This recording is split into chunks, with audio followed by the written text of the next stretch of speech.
Presented by Prince Raja Official. महंगा उठाओ दे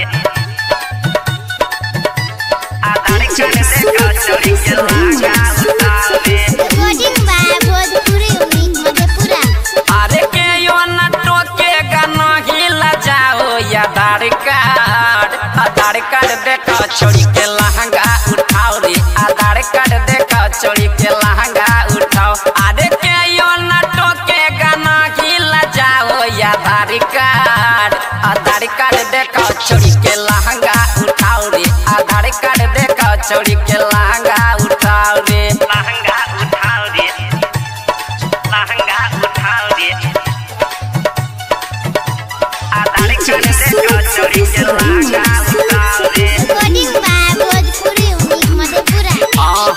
ई चैने पहलो के छौरी छिहत्तरी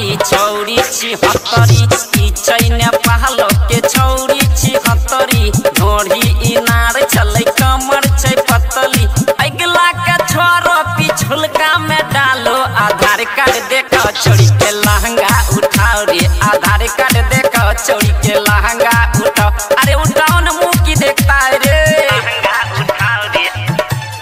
लहंगा उठाओ रे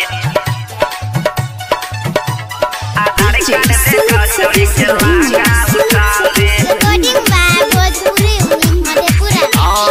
राइटर ललित रहेगा तोरे पचढ़ल